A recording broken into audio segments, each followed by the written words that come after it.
Well, here we are, ladies and gentlemen. What is this? 6 losses in 7 games? Feels good, doesn't it? Welcome to Teal Town, USA After Dark. Holy hell. Kill me now. All right. We go live after every single Sharks game. That's what we do here at Teal Town, USA. Tonight, I am your host, AJ Strong, and with me, Ian Reed. Hey, opening impressions of this one. You know what? I thought overall the Sharks played a better game. And then what happened? Well, they lost. They lost. But I think if you look at the overall game, I thought this game checked a lot of the boxes that hadn't been checked through basically the entire road trip. Like, I go back to the win in Montreal, which I thought really wasn't that great of a game from the Sharks. So, this game was a step in the right direction. If you can call it that. All right. Sure. Yeah. Oh, I'm telling you. I am telling you. All right. So let's get into this one, guys. Despite an overwhelming abundance of shots on the clock for the Sharks, it would be a loss. Let's get into it. The first one. Actually, let's start from just the beginning of this game. Kevin Kurz from The Athletic, friend of the show, reporting on Twitter that during the team introductions, EK65 caught some boos from the audience. And when I say boos from the audience, I mean the people that were actually there, because from all 7 of them. Yeah, from what we heard, and Puck Guy was there tonight, not the fullest we've ever seen the tank, No. We're just going to say. A little bit empty. The other thing I wanted to talk about before we get into the actual game is what happened to the defensive pairs. We heard from practice this morning, whether it was our buddy Shalana or Pashelka, that the deep pairing was going to include, there was going to be some shakeups, and it was going to include Ferraro with Burns, Vlasic down with EK, and then Dylan with Heed. And for some reason, that's not how tonight started. But anyway, Bork would get things set off in the score. 1-0 for the Jets, starting all from a bad pass from EK65. Now, it looked like the puck was bouncing a little bit. Can't blame it on the CUDA. They didn't play today, but not the We can greatest. always blame the CUDA. In fact, I'm just going to blame everything on the Barracuda from here henceforth. Yeah, those assholes lost today too. At least they got a point. But I mean, not the greatest pass. I think EK could have went the other way. But what do you take from that first goal? It's the Sharks. I mean, this is kind of, the goal's been pretty indicative of how they've pretty much played this year. A lot of mistakes like that have ended up going in the back of the net. Yeah, sure be nice if we had a goalie that could stop one of those from time to time. A little bit later in that period, just with I think it was about just a scotch over a minute left, Logan Couture would get called for one of the weakest interference calls I've ever seen on the face of this planet. Yeah. Like, yeah, it was sad. At some point I want to see like review happen, just so somebody from Toronto can go to the refs. Really? That's what you called? Like, I want to see a call from Toronto go, yeah, the refs totally botched that one. Thank you. I just want to see, like, because something that the league does do is they will generally send out, like, even if people don't get generally like called for embellishment, they still send out like their naughty list of embellishers, and I hope Perot's on it. You're not lying. Oh boy. But to get to the second, 3:18 in, Goodrow would put it in from Brodzinski and Vlasic. Nice snipe, and it's one of the good things that you can say about this team is that, at least the guys on the fourth line, whether it's Gambrell, who obviously is going to be out for this weekend after having an injury to his hand, but Goodrow, Goodrow, Gambrell, those lower tier guys are playing well. Sure would be nice if we saw a little bit more from the top, but It was nice though, because like the one thing that I can say about this goal was it was a quick, it was a nice bang bang play, pass shot in. Like it wasn't like, we'll get to this later in the game, but I thought in later in the game, I know I tweeted this. I'm like, if you're gonna wait for 6 foot 14 million of, Connor Hellebuck to get set, he's gonna stop the puck. And I thought that there was a lot of, opportunities to shoot where people kind of waited for like the more perfect shot. And you need, like, for a goalie that takes up as much of the net as Hellebuck does, you need to get him moving around. You can't let him get set. And, the key to this goal was they didn't let Connor Hellebuck get set. Nice quick pass, bang, bang, done. Good. Yeah. And I'm adding this to to the cast real quickly. If I can just scotch it down just a little bit. There we go. Yeah, just another Angie G. We're sorry for the hand pass in the 5-minute major already. No, I totally get what you're saying. I am, that's, every time I see one of these silly penalties, like the one that Couture pulled tonight, I just look at it and go, dude, like, when's it going to be enough? Like, when do you get enough calls the other way where you finally go, okay, they've paid for it, we can stop with it. But anyway, just after the Goodrow call, EK65 gets beat for a huge chance against while the Sharks were on the power play. And that was one of the few, unfortunately, that Jones did come up with a huge save. This game, could have been worse. 3-2, I don't know. It's really weird to look at it because you look at the shots on goal, you look at some of the numbers that way, and you just go, wow, it seems like it must have been an amazing game for the Sharks to put up 53 shots and yet still lose 3-2. Okay, whatever. Then a little bit later, Evander Kane would score. At least we all thought he did, but it's called off. Goalie interference. Word from Toronto was Kevin LeBanc, I don't know, said something about Hellebuck's mother or something and threw him off. And so, boom, it's waved off. Your thoughts on that waved goal? I didn't like it. I mean, normally I am not one to go after the officials very heavily, but this was, I don't understand how. I read what they said, and they said, like, Kevin LeBanc's stick pushed his pad or something, but I don't look at there was nothing but white in the blue paint, and the Sharks weren't wearing white tonight. They're wearing very little white because they're wearing their stealth jerseys. I don't like this call. There's consistency issues with these goaltender interference calls.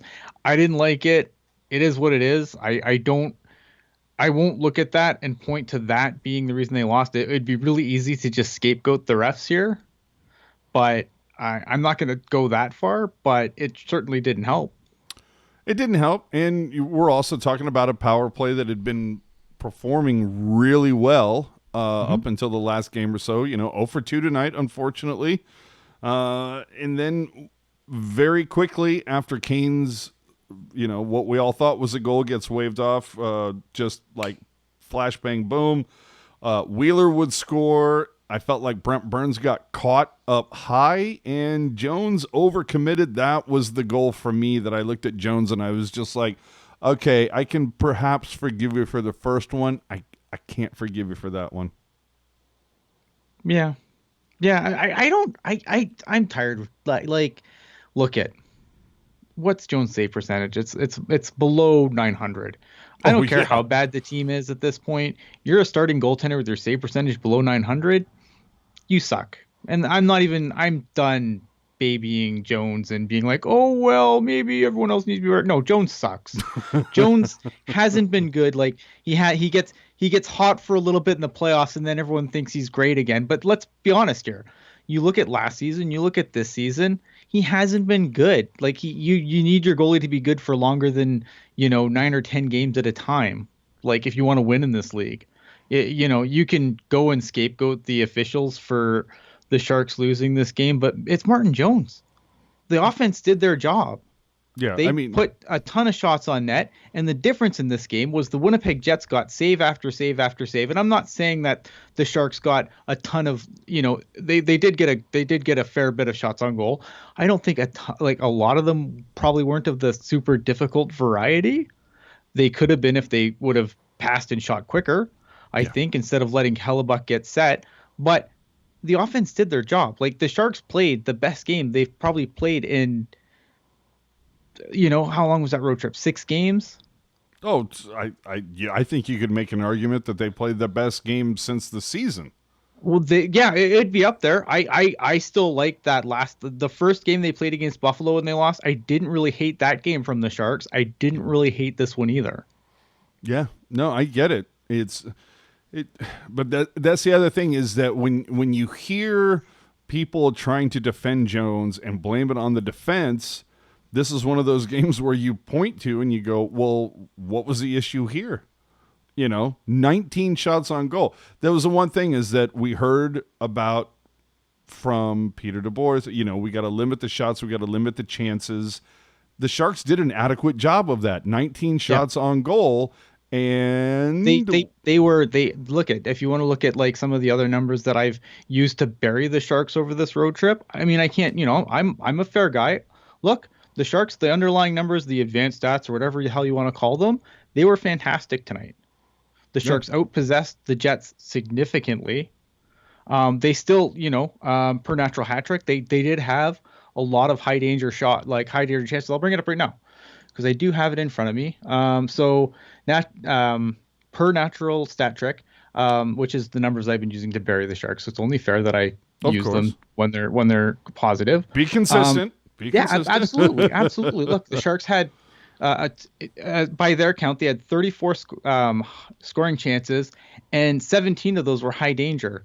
On the Jets side, there's 13 scoring chances, 2 high danger shots, and you have 3 goals against. Like, that's unacceptable. I don't care how you want to candy coat it. That's not good. Martin Jones has to be better than that. And he hasn't been consistently now. And you know what? Brody and them, I love those guys. I love those guys. And they can sugarcoat this as much as they want. Reality is Jones sucks. He has to be better. And I'm lost faith in the fact that he can be better at this point for longer than a few games at a time. Yeah, it's going to be that spot start, that one where you just look at him and you go, oh my God, that's the Jones that we all know and remember. And yeah, great. He can put it together for one game. When is he going to put it together for a streak of 5 games? We all know Dell's going to get the start tomorrow against Vancouver. We'll see if anything changes. We'll see if we get, another 50 shots on goal tomorrow. But anyway. Winnipeg's defense, and the other thing I want to point out too, and I'm not trying to detract from what the Sharks did tonight, but Winnipeg's defense has been an adventure this season. I mean, there's no Jacob Trouba there anymore. Dustin Byfuglien's not there right now. I mean, they lost like a whole side of their defense over the summer, and not exactly. It's not the star-studded defense that we're used to seeing on that side of the ice. Now, I'm not trying to say that to detract from what the Sharks did tonight, but I think it is important to point out I'm not expecting another 50 shots against the Canucks tomorrow. Yeah. And Chris saying frustrating loss, step in the right direction. Absolutely. But right about now, that's all we can ask for. That's sad. That's all we can ask for. I'm just saying. Hold on. Wait a minute. You donate to the super chat, you automatically take precedent. Thank you very much, Randy G. $10 for Ian's sexy tough love rant. We love it. What I'm here for. Thank you very much, sir. You throw in the super chat, ladies and gentlemen, you automatically take precedent. So anyway, can I just say something though? Absolutely. This is one of those wins though where you can feel pretty good after. I mean, it didn't happen like I always feel like when you lose a game where it looks like you should win, sometimes that is like kind of a telltale that things are going to turn. That didn't happen in the Buffalo loss, obviously, as we went on the road and just got killed. But you're hoping first game back at home, some home cooking, and losing a game like that where you should have won. Sometimes that's the catalyst, and you can rip off a few wins after that. So I wouldn't be shocked to see the Sharks, if they can continue playing the way they did and get a save or two. They might rip off a couple wins coming off of this. It wouldn't shock me. 10 of the next 13 are at home. They don't leave the Pacific time zone for the entirety of the month of November until the final day. So, and it's to Arizona. It's not like they're going cross country. So, I mean, this is literally the time to try to put some points on the board and figure out what in the world you're doing. Let's get back into the finish off this game, at least for now. The third period starts. Sharks are, Sharks are down 2-1, but they get one back early, 49 seconds, and Tomas Hertl tips a cane shot. Great play, all around awesome, and you totally right there went full-blown like Dumb and Dumber, so you're telling me we have a chance. And I was right there with it. And you looked at the shot counter that just kept going higher and higher for the Sharks, and it's like, God, they keep putting rubber on net. They're going to get through this. And then during the third period, there were a lot of exchanging of chances, but, quantity over quality. Despite all the rubber that they put on Hellebuck, it would not come to fruition. Yet at 18:36, with just over a minute and a half left, Ehlers would throw it in, and that was all she wrote, ladies and gentlemen. A little bit of a fluky play, but again, a save Jones has to make when you're only facing 19 shots on goal. Yeah.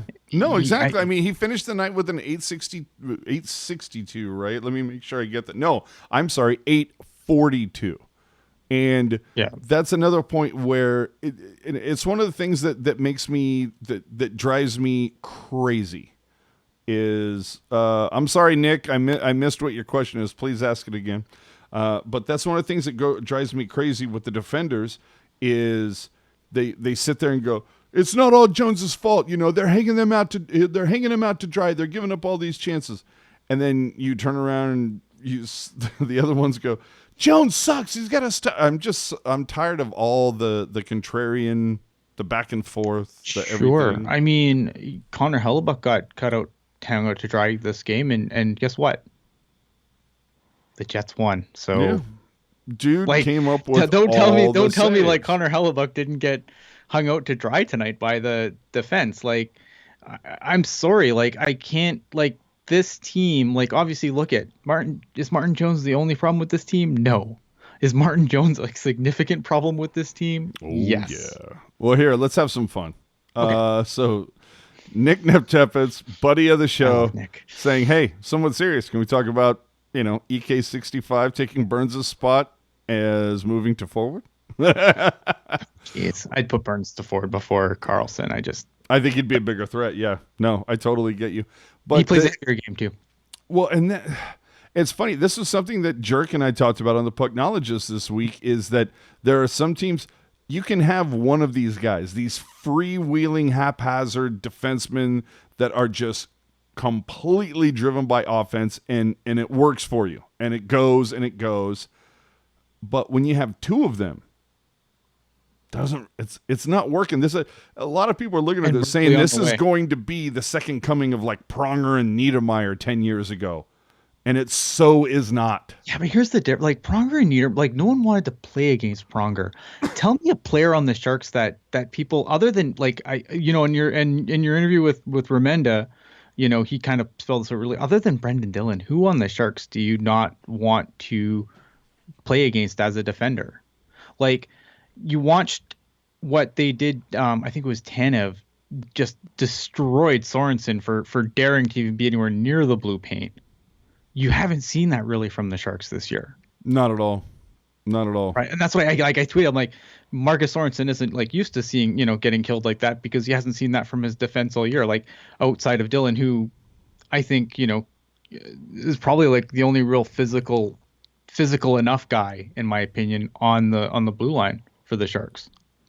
No, I absolutely agree with you. Let me stretch out Chris's comment here.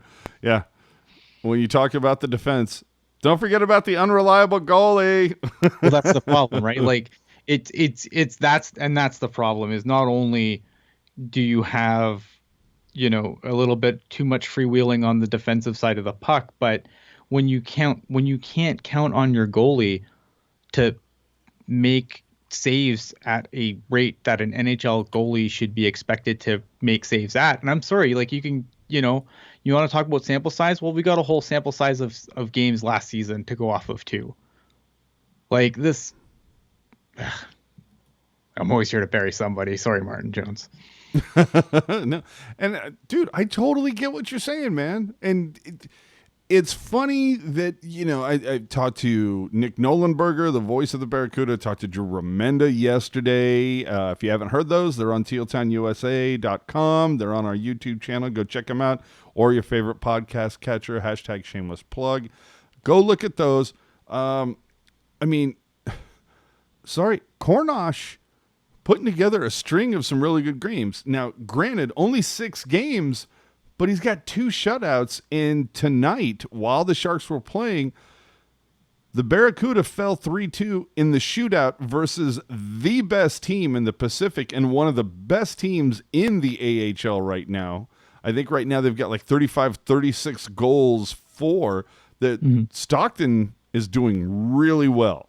And Cornosh and the Barracuda did an admirable job tonight. Unfortunately, I don't have the goals against that Cornosh had to face, but at some point, what else do you do? What other option do you have in between the pipes if you're the Sharks? Jones isn't getting it done. Dell isn't getting it done. It's not like you have money to go look at somebody else. What's your other option? Oh, here's Cornosh, one of only 2 goalies that has multiple shutouts in the AHL. Perhaps we give him a chance.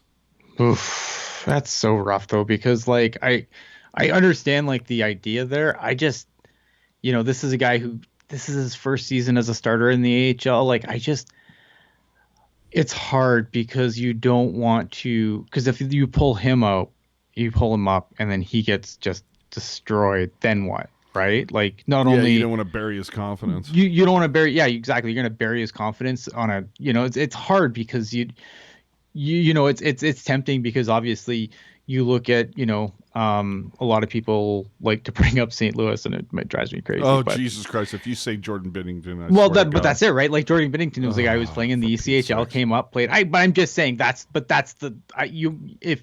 when you look at the majority of the people that are making this suggestion, that's the first thing they point to. Oh, well, this guy was playing in the ECHL, came in the NHL, won a Stanley Cup. Like, yeah, but I just like Cornosh is a guy who is groomed to be. He's a guy who's always been a guy.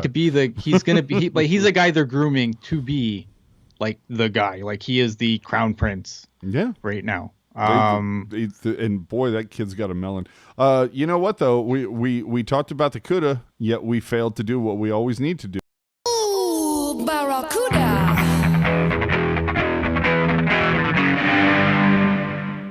I'm just saying, if we're going to talk about them, we got to roll it. Fair enough. But geez, the calls are just going to keep going and going and going for Cornosh if Dell and Jones continue to shit the bed, which is say hi to Price in the chat there. Who now? Price. He just said our discussion on. Your discussion on Jones sounds identical to our discussions on Let's Go Blues Radio about Jake Allen last season. First thing I want to say is, Kurt, thanks for joining, man. Miss you guys. Man. When do we see you again? What is it, like middle of December? We're gonna hook up with you. Oh, 21st.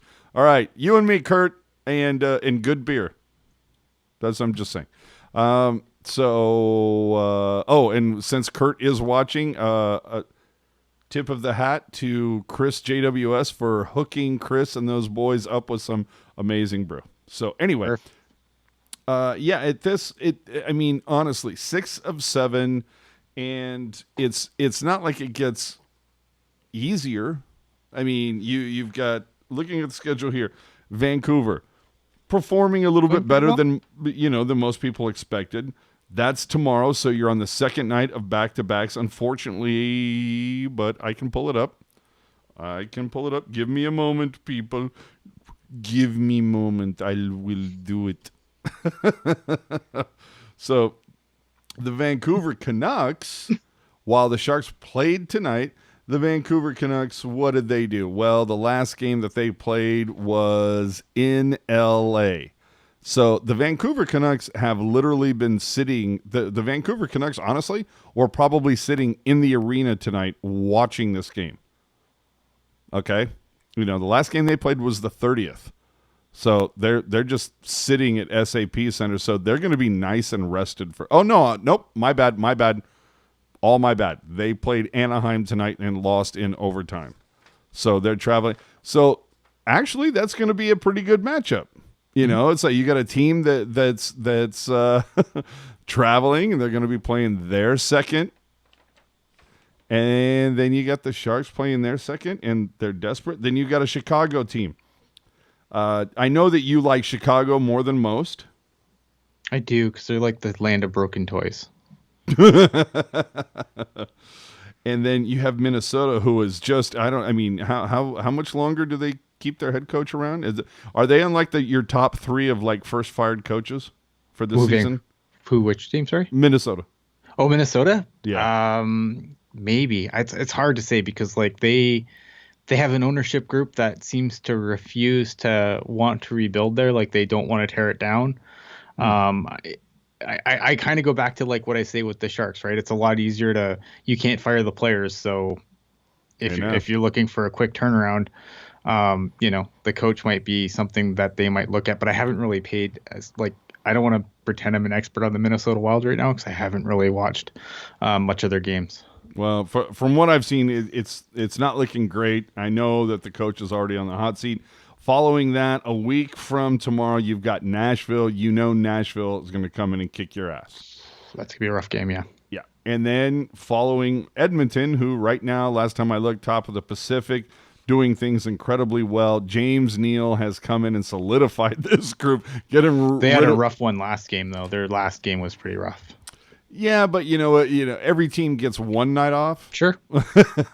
But jettisoning Lucic, beautiful. Goalies playing better.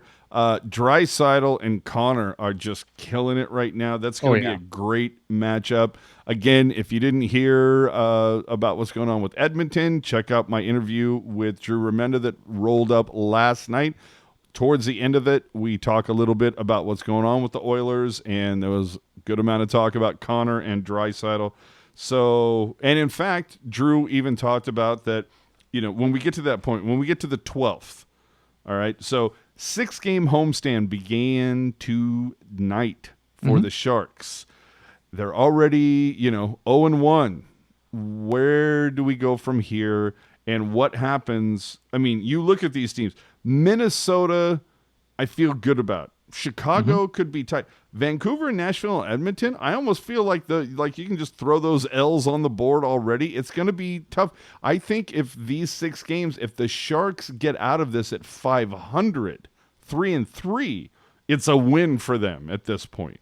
At this point in the season, yeah, absolutely. I mean, I feel like they have I like Chicago more than most, but I'm not ignorant to their flaws. I think defensively they're another weak team. The Sharks should do well against Chicago, much like they did tonight against the weak defense in Winnipeg. But again, and like they should have done well against Ottawa.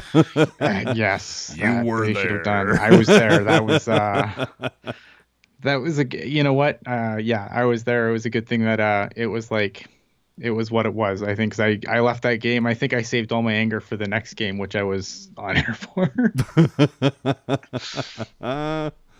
Yeah, I'm telling you. So it's, again, at this point, I don't know what has to change. I don't know what is going to solve this team, what is going to fix anything right now. Nobody seems to be like they're on the same playbook. This is the most dumbfounded about this team I've ever been. You look at the amount of money being spent on this blue line. And for the most part, team defense, you look at the shots on goal, they did their job tonight. You know what I mean? Yeah, there's few high danger chances. There's few shots on goal. I mean, they did their job. Maybe they didn't factor enough in offensively, but at the same time, you got to give Connor Hellebuck a lot of credit. He made a lot of saves tonight. Some of them, maybe a lot of them weren't the most difficult saves, but Like, I feel like you can't even count on Jones for that. So No, I'm with you. And just another Randy G. Trade Vlasic to Montreal. Wouldn't we all love to do that? But the fact of the matter is, Vlasic has a full no trade, full no move, not going anywhere type of a it's deal. interesting though that the scouts that continue to be in attendance wherever the Sharks are from Montreal, like that Yeah. still is kind of curious to me. I don't know if like that, and that look at that doesn't mean anything as far as Vlasic goes, but you have to wonder. And I'm not I don't think Vlasic's going anywhere, but if there's one place where he would probably be happy to go, it would probably be Montreal. Let's be honest. And at this point, I mean, how great would it be to get up underneath that contract, right? And again, I go back to the whole thing is I think Ferraro is making other guys on that team, especially on the left side, as Vlasic is, look bad. Oh, definitely. Look, I mean, the left side hasn't really been the Sharks' problem aside from maybe Vlasic. Like, I haven't been really impressive with how Vlasic has been thus far, and I feel like, look, I think the Sharks are getting good hockey out of Brendan Dillon, and I think they're getting good hockey out of Mario Ferraro. You get Radim Šimik back. Now, I'm not saying Šimik's like going to be this universal, the unicorn defenseman that's going to make everything all better. And, but I mean, from all accounts, he sounds like he had a pretty good conditioning stint with the Barracuda. He's probably going to be playing either today or tomorrow. So, if you get Šimik back and if you can get decent hockey out of Šimik, now you've got one, something's got to give on the left side because of the way Peter DeBoer coaches. Now, Peter DeBoer coaching, again, we all know where I kind of stand there. I'm not going to, we know how this team is. Like, Peter DeBoer, if he goes fantastic, I will be the first one shooting off firecrackers on the show and celebrating like we won 16 Stanley Cups. But with things being the way they are, you're going to have to get out from one of these contracts on the blue line. And if Vlasic is looking the way Vlasic has so far, and normally I'm a big Marc-Edouard Vlasic guy, so it pains me to say this, but like with the way he's been playing so far, it hasn't been good. No. And I'm genuinely worried about having Vlasic signed as long as we do. I'm so nervous about that deal right now. Yeah, I don't like I really don't like long-term deals. I understand they're the way the NHL is, but I don't like, it's a necessary evil. It is a necessary evil, and I don't want to see the Sharks if they hold on to all these contracts and what all these players look like at the end of those contracts. Yeah. Like, I'm terrified of that, but it's tomorrow's problem. If you could get out from under one of these defensive contracts, and it happens to Marc-Edouard Vlasic, look, that's $7 million you can reallocate up front. And if you can get, I'm not saying that, it's hard because, you can't get too in love with what a player's done, and you have to be worried about what a player might do.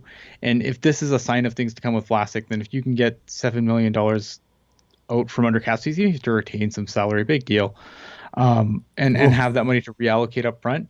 Fantastic, especially if Brendan Dillon keeps playing and you can lock him up, keep him in San Jose, maybe not for max term contract, but keep him in San Jose if he keeps playing the way he is. And if you can get good cheap hockey out of Šimik and hold on, hold on. Yeah, no, let me address that, but let's hit a couple comments. Sure. Brett saying Vlasic, Jones, and Dell for Carey Price. Why on earth would Montreal make that deal? Why on earth would Montreal want two shitty goalies and a defenseman on the decline for a goalie that gets it done against anybody but San Jose? Yeah, why would San Jose want that? Like, Carey Price's best games have not come in San Jose. Yeah. I don't know why. A great interview with Remenda. Thank you very much. We appreciate that. This is again, I don't think it's funny. I don't think the Sharks were prepared for Ferraro to be playing as well as he is. I don't think the Sharks were prepared for the youngins at forward, whether it's Bergman, Shemlevsky, Chikovic, or Chekovic, depending on wherever you live. Sure. Bergman, I don't think that they were ready for Ferraro to perform that well, or the forwards to not perform as much as they were expecting. Maybe that's part of it as well.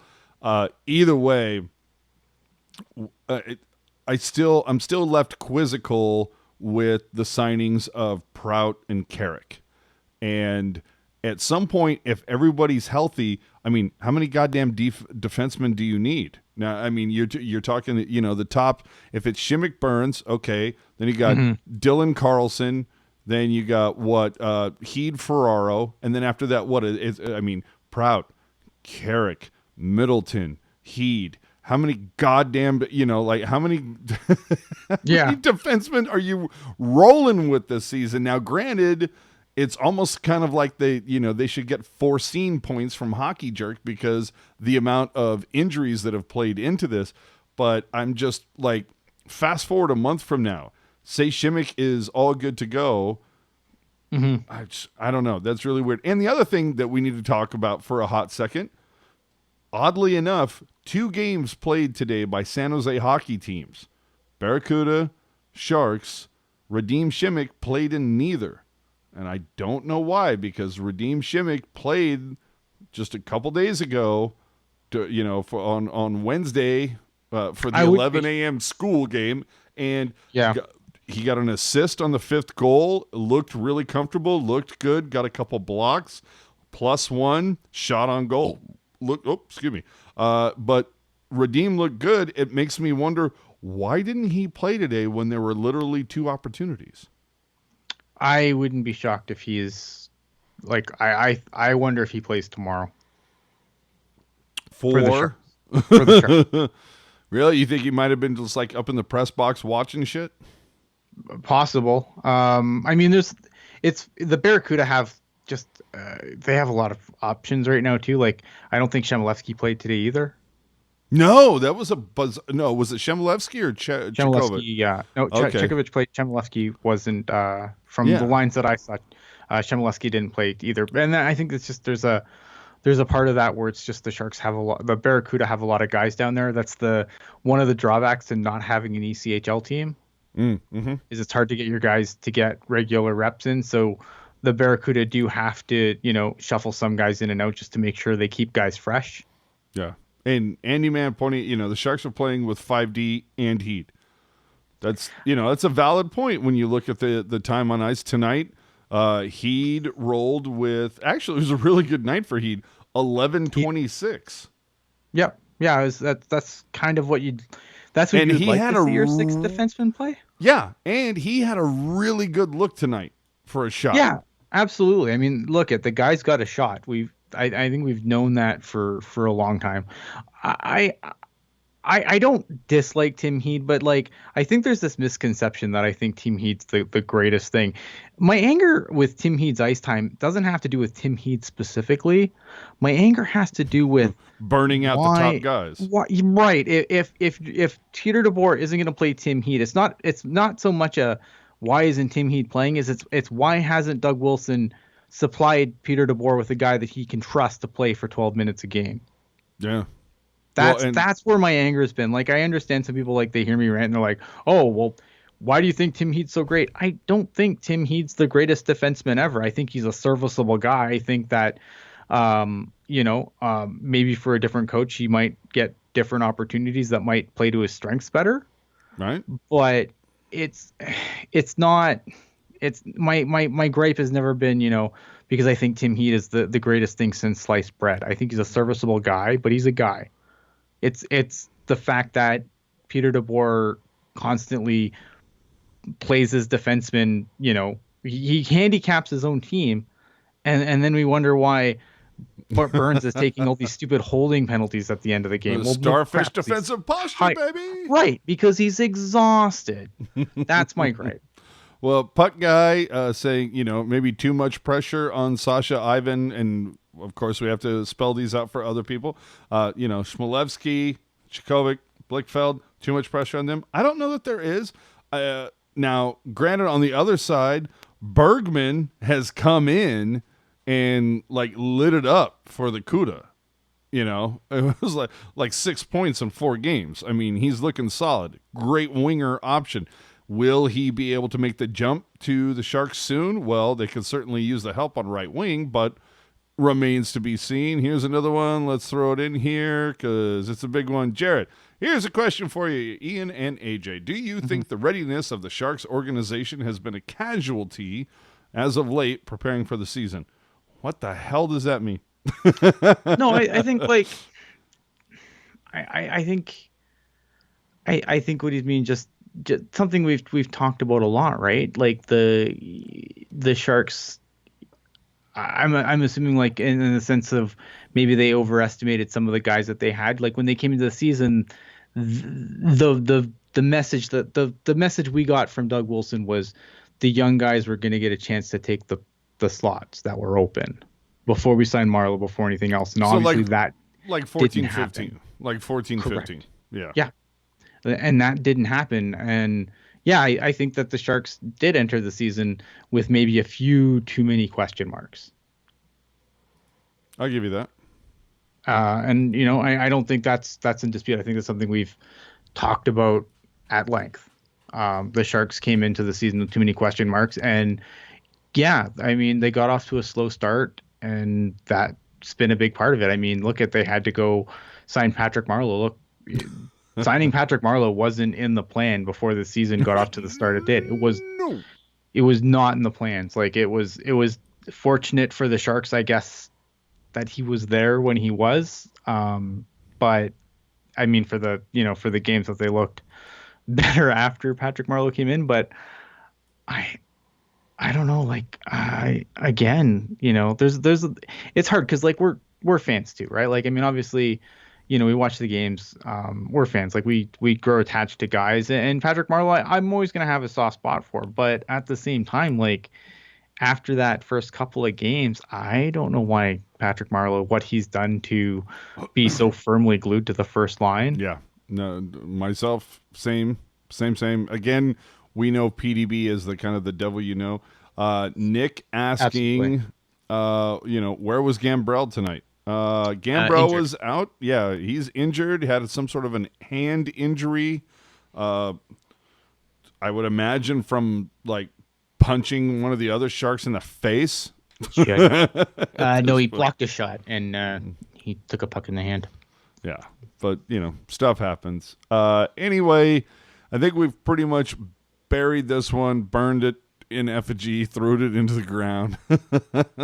Just somebody break the spit out so we can throw a roasting pig on top of it. It is what it is, people. This is, let's see here, 1, 2, 3, 4 straight losses.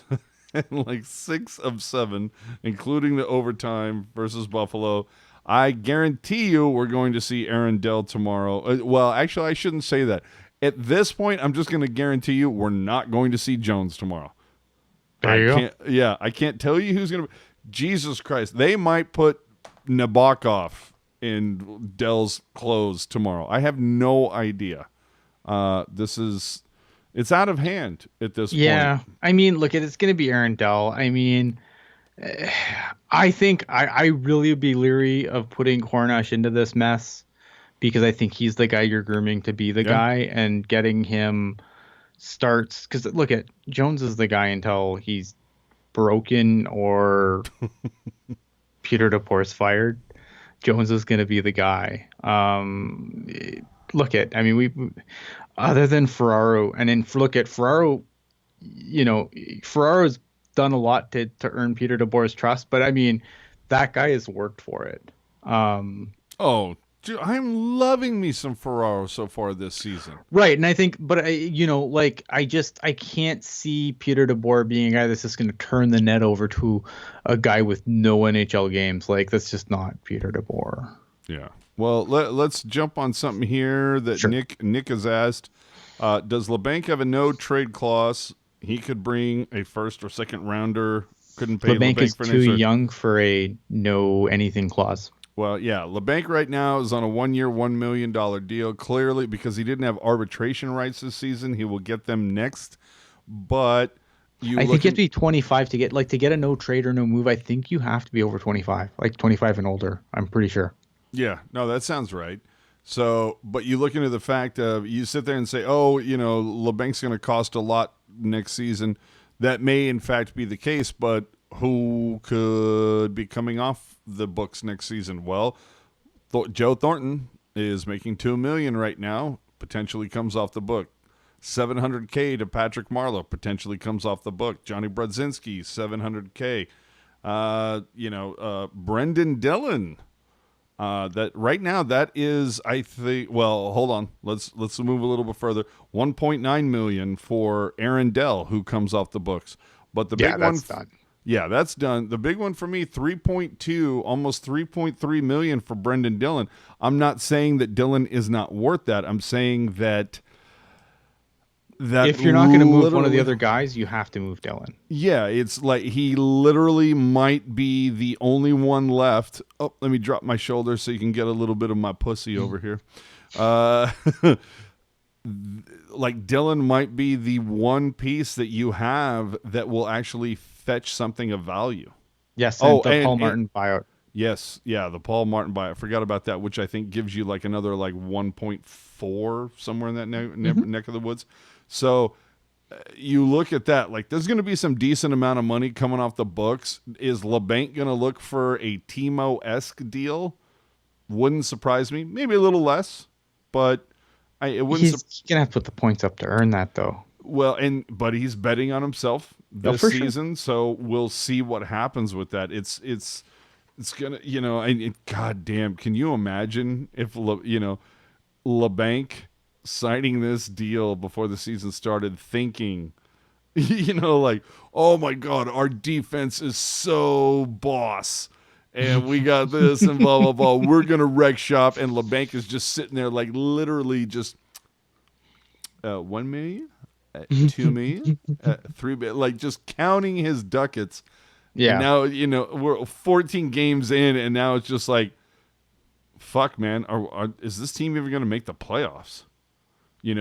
Arizona looks better. Edmonton looks better. Vancouver looks better. Like, literally everybody except LA looks better in the Pacific. Well, that's it, right? Because right now, unless with the way the Sharks have played, like tonight they played good. Don't get me wrong, and I don't want to take anything away from the game they played tonight. But that has been the exception, not the rule so far this season. Mm-hmm. Like, there's really only, I can think of like a handful of games where the Sharks have looked good. Like they were good in the win. When the first two games when Marleau was back, those games I thought they were pretty good. Those are the wins that there's the wins that they're good in. They've had a couple of good games and a loss. Like I said, I really like the Buffalo game before they went on the road trip. I like their game tonight. But that's been the exception, not the rule. So right now, I mean, there's a lot of climbing they have to do, and there's a lot of teams that are going to stand in their way. Like, with the exception, I'm not afraid of Calgary, and I'm not afraid of the Kings. But other than that, maybe not super afraid of the Coyotes either, just because anti-rent is put together with duct tape at this point. Oh, jeez. And they're anti-rented. They're unfortunately, that's the crappy thing for the Coyotes. I always feel like they're just an anti-rent injury from their season just being blown. But other than that, Vancouver's been better. Edmonton's been better. Vancouver, I said Vancouver, didn't I?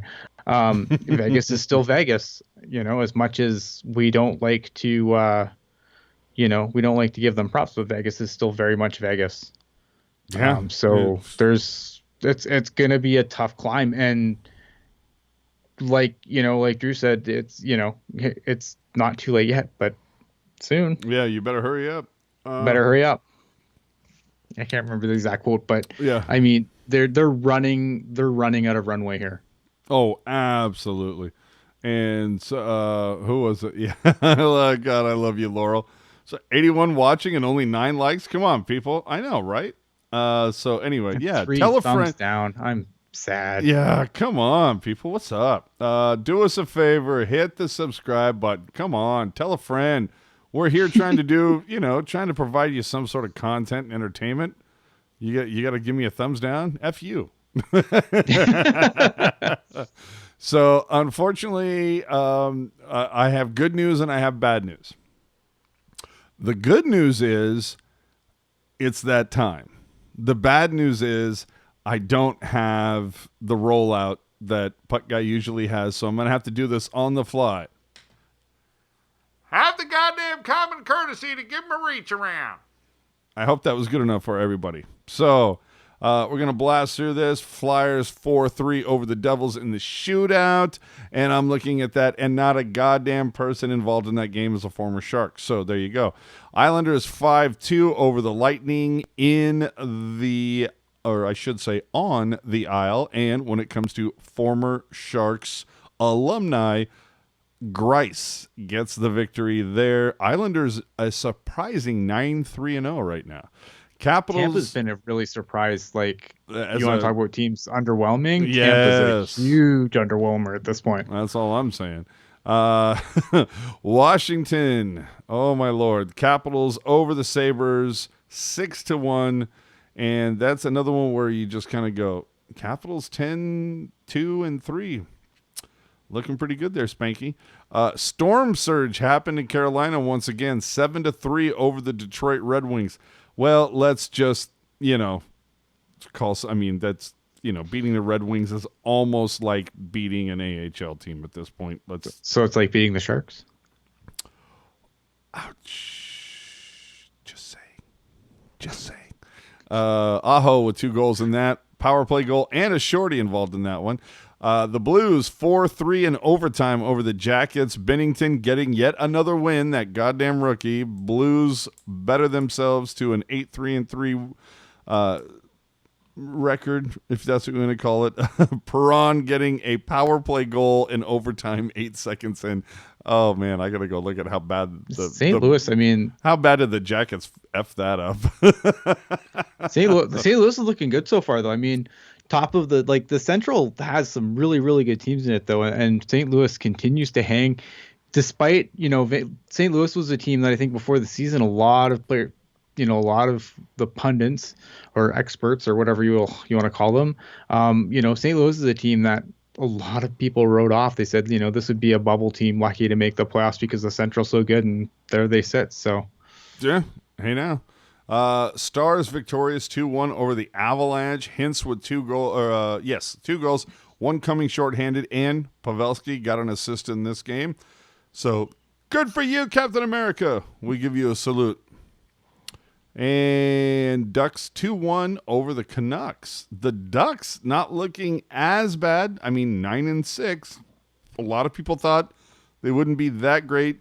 Silverberg gets a shorty. God, there's a lot. John Gibson, man. That's the whole thing, John Gibson. But looking at the stat sheet tonight, there's a lot of special teams markers coming up tonight. Markstrom takes the loss. Finally, as you know, Jets 3-2 over the Sharks. That's the way the night shakes out. We will be here with you tomorrow after Sharks Vancouver. At some point, you have to think, just by the law of averages, the Sharks are going to win eventually. Yeah. And when I talked to Drew Remenda yesterday, that was my Halloween present, was talking to Drew Remenda. And I brought up the whole, what was it, 11-71-2 back in the second year at the Cow Palace. We're on our way, people, is what I'm trying to say. I mean, this is just so. Let me just ask you, what shoe is going to fall? Like, obviously, like you said, you can't fire the players. No. You have no salary cap room. What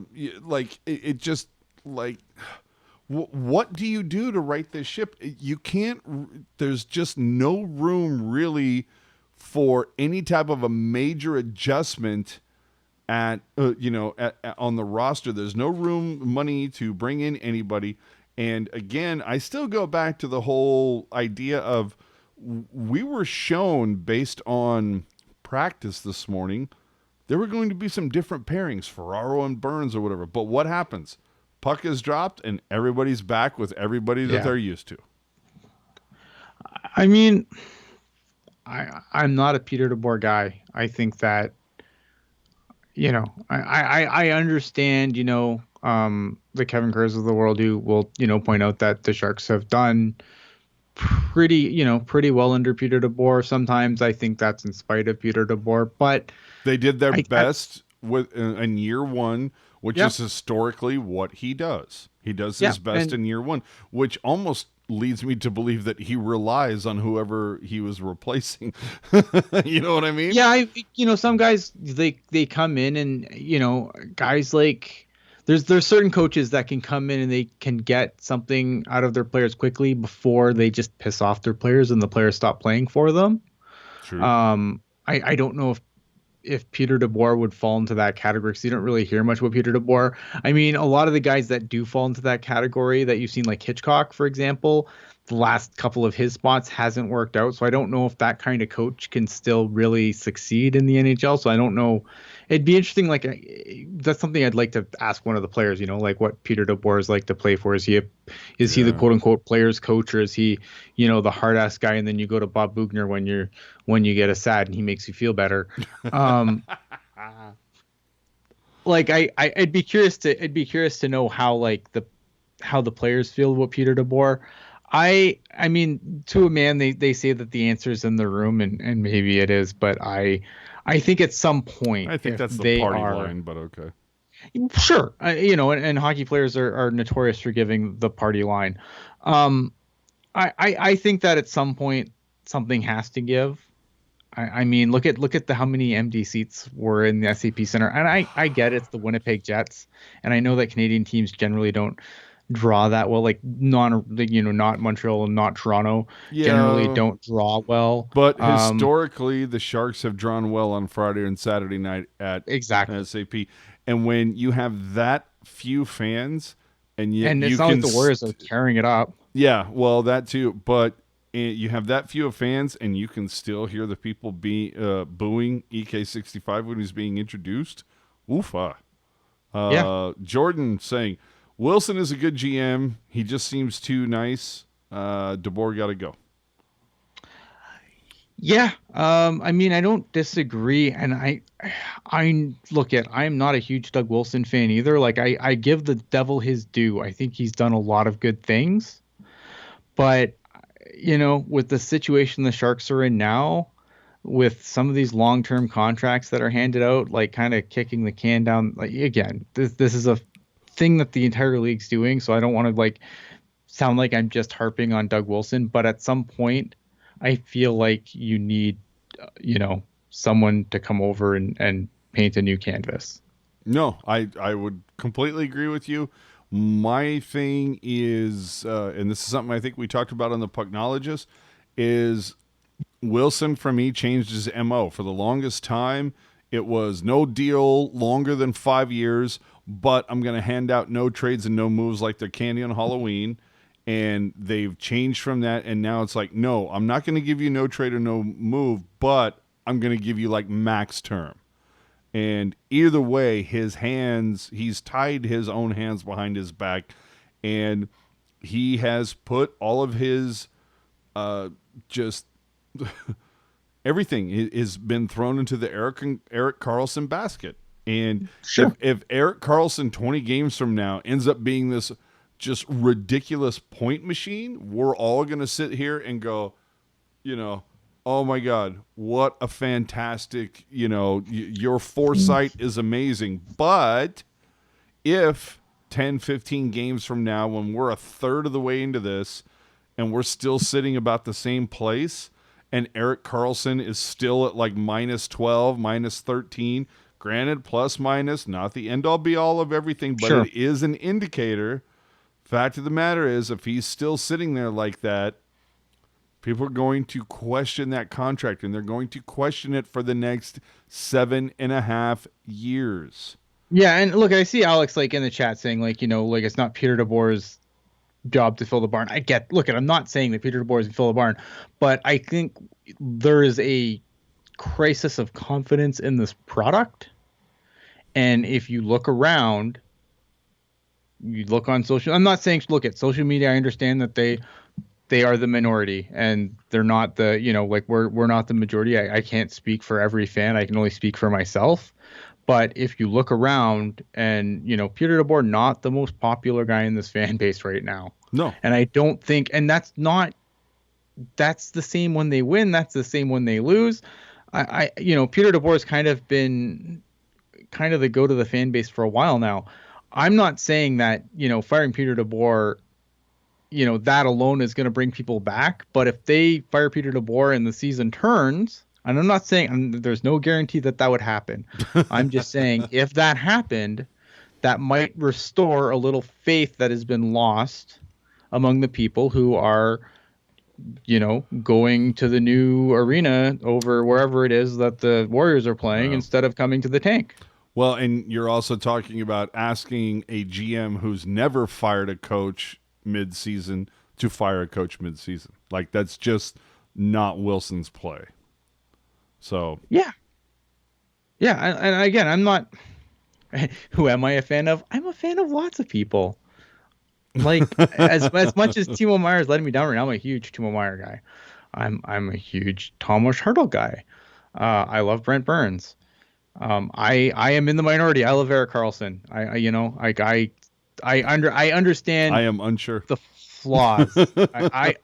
I get the flaws, but I am still an Erik Karlsson guy. Like I understand the flaws in his game. I knew the bill of goods we were getting when the Sharks signed Erik Karlsson. No, I'm with you.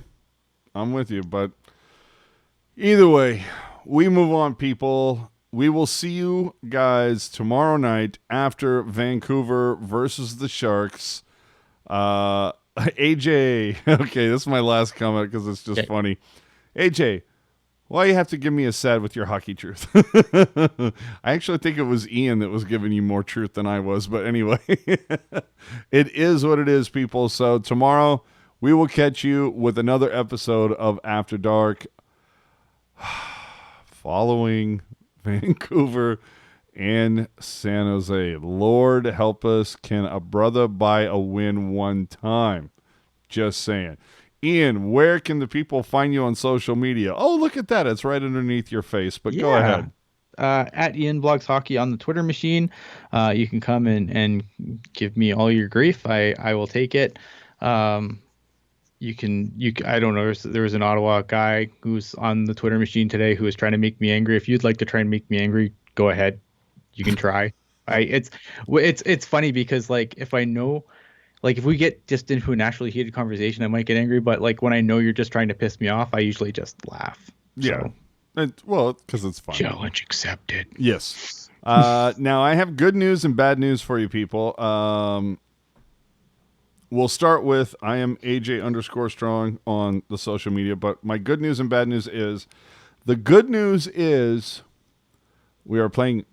How does he do it again? Did somebody say Vancouver? I don't know how to do it. So the good news is we're playing Vancouver. The bad news is Puck Guy's going to the game, so you're not going to get his. You're going to have to wait until. When do we see Vancouver? Oh, boy, that seems like there's a long stretch of games. You're going to have to wait until Saturday, December 14th to hear Puck Guy utter those famous words because he is going to be at the game tomorrow. Just saying. So with that, everyone, thank you so much for checking out the cast. We will catch you all.